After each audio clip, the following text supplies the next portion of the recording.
स्वागत है आप सभी का विनर्स इंस्टीट्यूट के यूट्यूब प्लेटफॉर्म के 10 मिनट शो पर। मैं हूं आपकी सुरभि मैम और आज का जो हमारा टॉपिक होने वाला है वो है अंतर्राष्ट्रीय संगठन। क्योंकि आप सभी बच्चों को बहुत ज्यादा कंफ्यूजन होता है हेडक्वार्टर्स याद करने के लिए, तो आज हम बहुत ही आसान ट्रिक से इन सारे हेडक्वार्टर्स को याद कर लेंगे। ध्यान रखिएगा कि इस वीडियो में हम करंट से रिलेटेड भी बात करने वाले हैं, इंटरनेशनल ऑर्गेनाइजेशन के बारे में, हम इनके हेड की भी बात करेंगे और इनके कार्यों के बारे में भी बात करेंगे। तो वीडियो के अंत तक जरूर बने रहिएगा क्योंकि लास्ट में मैं आपको बहुत ही अच्छी ट्रिक देने वाली हूँ।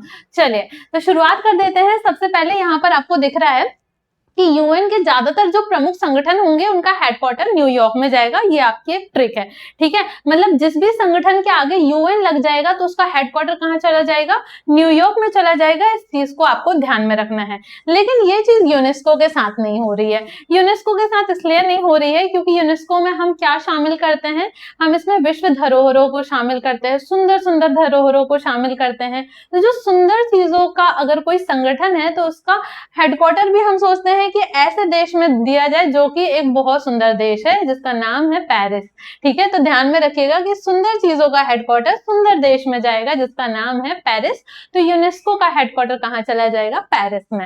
एक दूसरी ट्रिक भी मैंने दी हुई है कि अगर एनर्जी से रिलेटेड आपके कोई भी अंतरराष्ट्रीय संगठन आ जाते हैं तो उनका हेडक्वार्टर चला जाएगा वियना में, ठीक है। ये एनर्जी से रिलेटेड जितने भी हेडक्वार्टर्स आएंगे उनका हेडक्वार्टर चला जाएगा वियना में, जो कहां पर है, तो आपके ऑस्ट्रिया में स्थित है। इन चीज को ध्यान में रखिएगा। कैसे कनेक्ट करना है तो हम ये क्वेश्चंस में समझेंगे।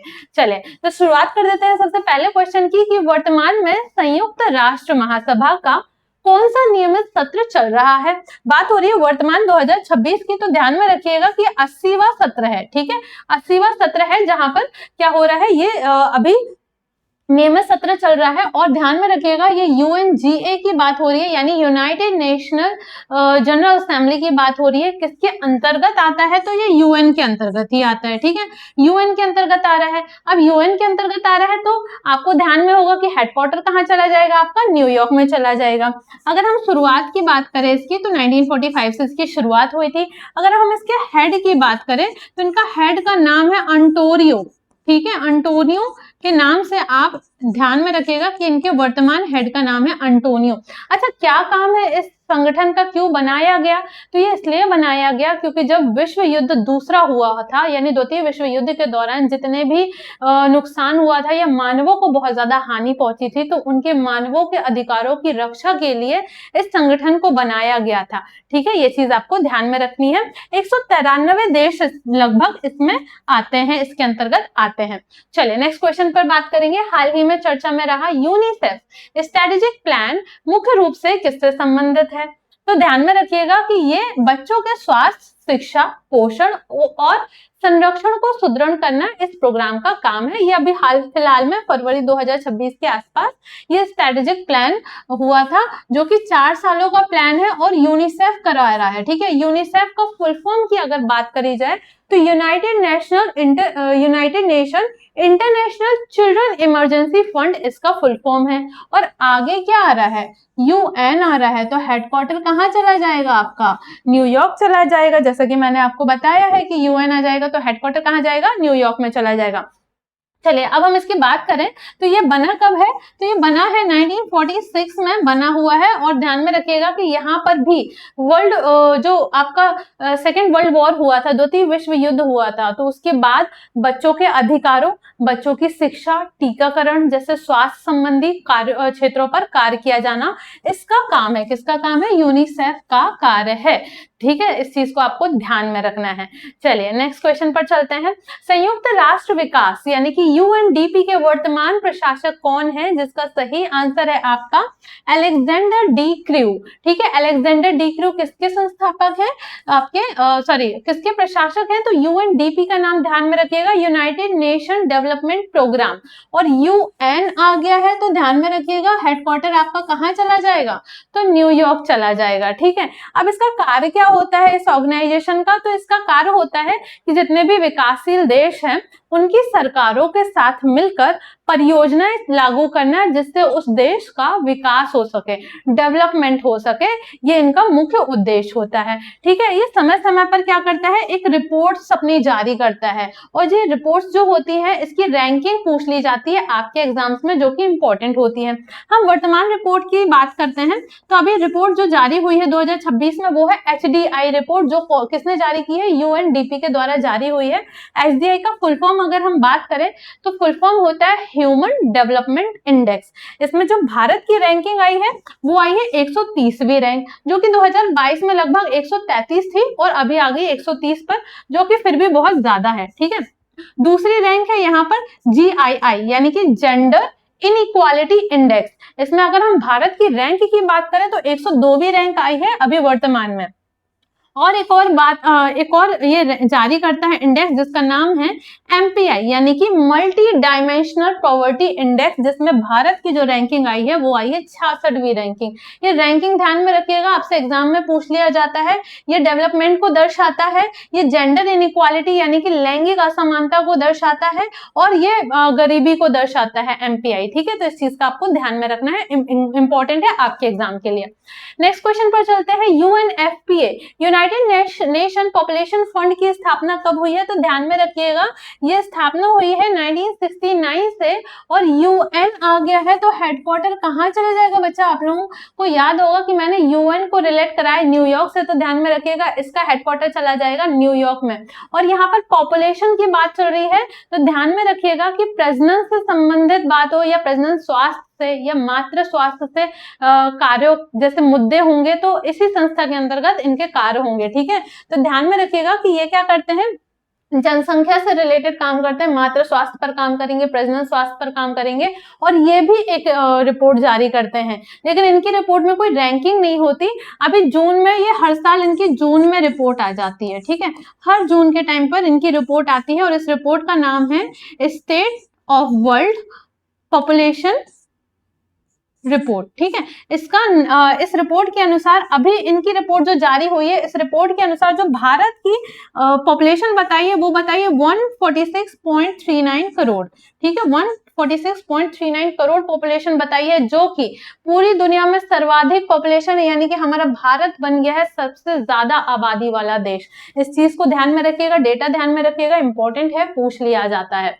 चलिए नेक्स्ट क्वेश्चन पर चलते हैं। संयुक्त राष्ट्र महासभा, संयुक्त राष्ट्र महिला की वर्तमान कार्यकारी निदेशक कौन है, तो ध्यान में रखिएगा सीमा बहल, जो कि जॉर्डन से हैं, इसकी निदेशक नियुक्त की गई है। और UN आ गया है, तो UN आ गया है तो हेडक्वार्टर कहाँ चला जाएगा आपका, न्यूयॉर्क चला जाएगा। और अगर वुमेन आ गया है तो ये संगठन क्या कार्य कर रहा होगा, तो ये संगठन महिला सशक्तिकरण, लैंगिक समानता या फिर महिलाओं के अधिकारों पर कार्यरत होगा। ये संगठन अंतरराष्ट्रीय संगठन है, ध्यान में रखिएगा। ठीक है, चलिए नेक्स्ट क्वेश्चन पर चलते हैं। IAEA अंतरराष्ट्रीय परमाणु ऊर्जा एजेंसी का संबंध किससे है, तो ध्यान में रखिएगा इस संस्था का संबंध है परमाणु ऊर्जा के शांतिपूर्ण उपयोग और परमाणु सुरक्षा से। एक चीज का ध्यान में रखिएगा, ये IAEA लिखा हुआ है, UN तो नहीं है, तो UN नहीं है तो हेडक्वार्टर तो नहीं जाएगा आपका न्यूयॉर्क में, तो इसका हेडक्वार्टर कहाँ जाएगा, तो यहाँ लिखा हुआ है परमाणु ऊर्जा। ठीक है, परमाणु ऊर्जा लिखा हुआ है। तो हमने बताया था दूसरी ट्रिक पर कि जो भी एनर्जी से रिलेटेड होंगे तो एनर्जी से रिलेटेड अंतरराष्ट्रीय संगठन कहाँ चले जाएंगे हेडक्वार्टर में, तो वियना चले जाएंगे, आपको ध्यान में रखना था। तो ये एनर्जी की बात हो रही है तो हेडक्वार्टर कहाँ चला जाएगा, वियना ऑस्ट्रिया में हेडक्वार्टर चला जाएगा। क्या उद्देश्य है इस संगठन का, तो परमाणु ऊर्जा का वैश्विक स्तर पर इस प्रकार उपयोग करना कि उससे नुकसान ना पहुंचे। परमाणु ऊर्जा हथियार के प्रसारों पर रोक लगाना भी इनका कार्य है, वैश्विक शांति बनाए रखना भी इनका कार्य है। ठीक है, ध्यान में रखिएगा। चलिए नेक्स्ट क्वेश्चन करते हैं। हाल ही में ओपेक की सदस्यता छोड़ने वाला देश कौन सा है, तो ध्यान में रखिएगा कि 2026 में इसने सदस्यता छोड़ दी है, जिसका नाम है UAE। संयुक्त अरब अमीरात ने ओपेक को छोड़ दिया है, जो कि इसका संस्थापक देश था। अच्छा, ओपेक किससे संबंधित है, पेट्रोल से संबंधित है, और पेट्रोल एनर्जी से तो रिलेट करेगा ही ना। आप अपनी गाड़ी में पेट्रोल डलवाओगे तभी तो गाड़ी चलेगी।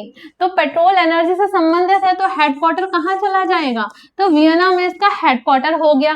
कब बना था ये? तो 1960 में बना था। और जब 1960 में बना था तो ध्यान में रखिएगा इसके 5 संस्थापक देश थे, और 5 संस्थापक देशों में से कौन कौन से? ईरान, इराक, कुवैत और आपका वेनेजुएला, और ये जो जिसने अभी अभी सदस्यता छोड़ी है यूएई ने। ये 5 संस्थापक देश थे जो ओपेक में शामिल हैं। और ओपेक क्या है? तो ये एक ऐसे देशों का संगठन है जो कच्चे तेल का उत्पादन और निर्यात दोनों करता है। ठीक है, अभी हाल फिलहाल में छोड़ा है, इसके लिए आपके लिए बहुत इंपॉर्टेंट क्वेश्चन है। और इसमें एक ओपेक प्लस भी है जिसमें गैर ओपेक सदस्य भी शामिल होते हैं, इस चीज को भी ध्यान में रखिएगा। चलिए नेक्स्ट क्वेश्चन है आपका, हाल ही में यूएनआईडीओ के महानिदेशक के रूप में कौन कार्यरत है? तो ध्यान में रखिएगा कि यूएनआईडीओ के महानिदेशक हैं गेर्ड म्यूलर। ठीक है, गेर्ड म्यूलर का नाम आपको ध्यान में रखना है। और एक चीज का आपको ये भी ध्यान में रखना है कि ये यूएनआईडीओ क्या है? तो ये United Nation International Development Organisation है, और इसका कार्य ये है कि जो भी विकासशील देश होते हैं उसमें पर्यावरण अनुकूल उद्योगों की स्थापना करना। ठीक है, पर्यावरण अनुकूल उद्योग ऐसे उद्योग होते हैं जिसमें कार्बन उत्सर्जन कम होता है, यानी कि ये जो है ये क्लीन एनर्जी पर काम कर रहे हैं। ठीक है, क्लीन एनर्जी पर काम कर रहे हैं। फिर से आ गया एनर्जी आ जाएगा तो कहाँ चला जाएगा? हेडक्वार्टर वियना में चला जाएगा। तो ध्यान में रखिएगा इसका हेडक्वार्टर कहाँ जा रहा है? वियना में जा रहा है। और कौन से उद्योगों को ये सपोर्ट करते हैं या कौन से उद्योगों को बढ़ावा देते हैं? तो पर्यावरण अनुकूल उद्योगों पर बढ़ावा देते हैं। चलिए नेक्स्ट क्वेश्चन है आपका, हाल ही में यूएनओडीसी की एग्जीक्यूटिव डायरेक्टर किसे नियुक्त किया गया है? तो अभी हाल फिलहाल की चर्चे में रही है, न्यूज में आया है बच्चे। तो ध्यान में रखिएगा कि मोनिका कथीना जुमा है जो कि केन्या से है, इनको नियुक्त किया गया है। पहले कौन थी? तो ये गादा वाली थी, बट अब दूसरी नई वाली आ गई है, मोनिका कथीना जुमा। और ये यूएनओडीसी करता क्या है? इसका काम क्या है? तो इसका काम है भ्रष्टाचार को रोकना, ड्रग्स तस्करी को रोकना, नशीले पदार्थों की तस्करी को रोकना, इनका मेन काम है। अब आप बोलेंगे कि मैम इसको एनर्जी से रिलेट कैसे करेंगे? तो इसको एनर्जी से ऐसे रिलेट करना है कि जो भी आपको एक ट्रिक बता रही हूँ बच्चे, तो थोड़ा सा ध्यान से सुनना। कि किसी व्यक्ति को देखा होगा आपने जो भी नशे कर रहा है, तो वो एक अलग एनर्जी पे काम कर रहा है ना, एक अलग एनर्जी लेवल हो जाता है उसका। तो इस तरीके से हम रिलेट करेंगे, क्योंकि ये नशीले पदार्थों से रिलेटेड है, इसलिए एनर्जी आ गया। और एनर्जी आ गया तो ध्यान में रखिएगा कि हेडक्वार्टर कहाँ चला जाएगा आपका? तो वियना चला जाएगा हेडक्वार्टर। ये सिर्फ एक याद करने के लिए आपको ट्रिक दी गई है। ठीक है, चलिए नेक्स्ट क्वेश्चन पर चलते हैं। हाल ही में सीटीबीटीओ के एग्जीक्यूटिव सेक्रेटरी कौन है? तो ध्यान में रखिएगा रॉबर्ट फ्लॉयड हैं, जो कि सीटीबीटीओ के एग्जीक्यूटिव डायरेक्टर हैं। अब ये सीटीबीटीओ क्या है? तो इसको समझने के लिए आपको पहले समझना पड़ेगा सीटीबीटी को। ठीक है, तो सीटीबीटी क्या है? तो ये एक ट्रीटी है, ये एक संधि है, एक अंतरराष्ट्रीय संधि है। और इस संधि के तहत अगर जो भी साइन करेगा तो वो कभी परमाणु परीक्षण नहीं कर सकता अपने देश में, जो कि कब से शुरुआत करी गई थी इस संधि की? तो 1996 में हुई थी, बट अभी ये लागू नहीं है। ठीक है, ध्यान में रखिएगा ये संधि अभी लागू नहीं की गई है, क्योंकि बहुत सारे देश इसमें साइन करने के लिए हाँ ही नहीं बोल रहे हैं, तो मान नहीं रहे हैं, तो ये अभी तक लागू नहीं की हुई है। और अगर ये संधि की बात करी जाए कि इसकी देखरेख निगरानी कौन करता है, तो यही ऑर्गेनाइजेशन करता है जिसका नाम है सीटीबीटीओ। और किससे संबंधित है? तो परमाणु ऊर्जा से संबंधित है, एनर्जी से संबंधित है। अगर एनर्जी से संबंधित है तो हेडक्वार्टर कहाँ चला जाएगा? तो वियना में इसका हेडक्वार्टर चला जाएगा। चलिए, तो अब हमारे वियना हो गए, न्यूयॉर्क हो गए। अब हम जो पढ़ने वाले हैं वो जिनेवा स्थित सारे इंटरनेशनल ऑर्गेनाइजेशन पढ़ेंगे हम। तो इसको हम एक ट्रिक के थ्रू बताएंगे, जैसे कि मैंने आपको बताया था कि लास्ट में एक ट्रिक देने वाली हो, तो ट्रिक को ध्यान से सुनिएगा, बहुत अच्छे से सुनना है आपको। ठीक है, तो ट्रिक है आपकी कि एक लेबर, ठीक है, एक लेबर की हेल्थ पर रेड क्रॉस लगा दिया, एक लेबर की हेल्थ पर रेड क्रॉस लगा दिया ताकि वो प्रॉपर्टी खरीद